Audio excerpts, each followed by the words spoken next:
Okay, coming back into phase 3, he's going to start with a random elemental break.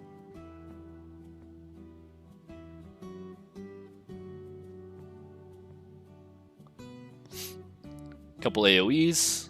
Again, nothing you haven't seen before. What we're going to get in this phase is another Turn of the Heavens and another Right of the Heavens. And then we're going to end it with Prismatic Deception.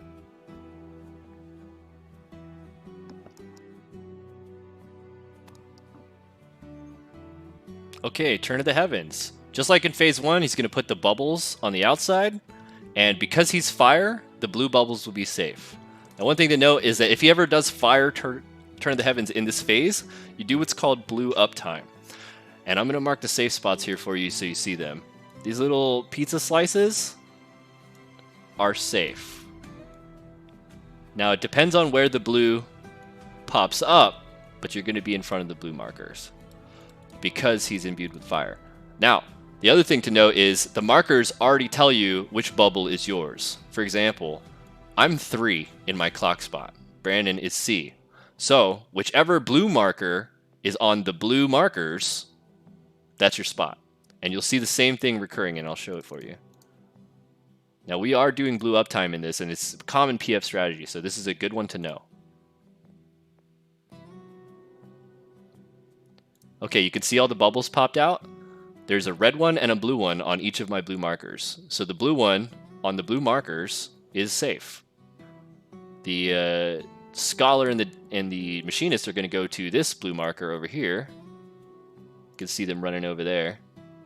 And then, you know, the Astro and the Monk have this safe spot right here. So this is their safe slice pie. This is my safe slice pie. That's their safe slice pie. And you're just going to want to get in the corner of those. You'll see here in a second. Also, he's going to do an elemental break in the middle of this. And it's going to be either fire or lightning. So you're going to do your split, your protean into your split in the middle of this mechanic. And you can see here, he starts glowing lightning. So we know it's protean into split. You can see Brandon here over on his safe spot right here. And me underneath the play button here. And he does protean here. And we just separate. That's it. That's Right of the Heavens. Now, if it was a blue and we had to go to red, you always have to go to the outside.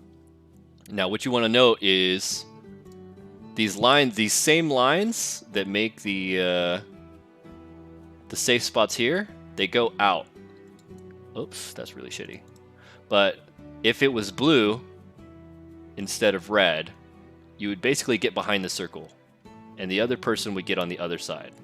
So I don't really have a good view here, but you can see these are your safe spots if it was blue and not red. Oops, get out of that. And we can do a diagram or something like that, but it's really easy. You just go to the outside. One more time, the protean into split. Then he does a couple other mechanics here. Powder Mark is the tank buster. You've seen that before.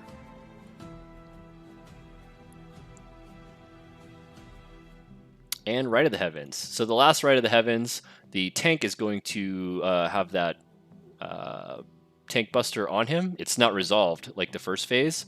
He's going to just stand wherever the hell he wants in Narnia, in all the danger, and pop an invuln. The rest of the group is going to go to the safe spot. So the safe spot is red because he's glowing blue right now. You can see us all move here slightly. And you can see Danger Dorito. Acer is still out there in the middle of nowhere. He's going to do whatever he wants to hit the boss, but he's going to pop his invuln. And you're going to get either a fire or a holy tether. And in here we got fire. You saw him pop Super Bolide here because his health went down. Sophia has a fire marker. And that's really most of the phase. It ends with Prismatic Deception, which is extremely simple. Well, it's a joke of a mechanic, all right? And I'm going to tell you how to do it in 2 steps as soon as we get there.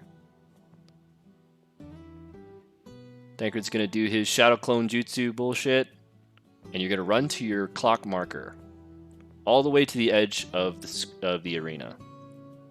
So here it's important to note two things.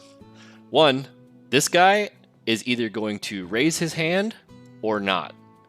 But you also want to pay attention to the person to your direct opposite. In this case, it's Sophia. Now here, I'm not paying attention. So I get a little lucky here because he doesn't raise his hand, and so I don't move, and I'm not thinking.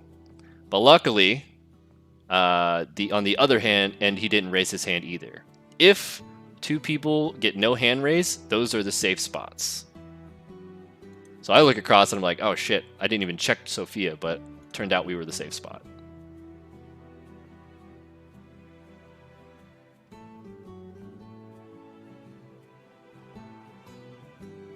And he just does it again. This time, he doesn't raise his hand, but you can see Sophia start to move forward. So I know I'm not safe. So we go to the safe spots, all the people that didn't move. And he does it again. So one more time. All you do, 2 steps. Did your hand go up? Did your partner's hand go up? If your partner moves forward, you're not safe. Find the safe people. If your partner doesn't move, then you are safe, just like here.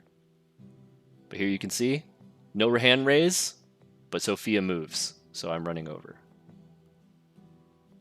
Don't make this harder than it is. Watch your clone, watch your partner, move accordingly. And that's the end of phase 3.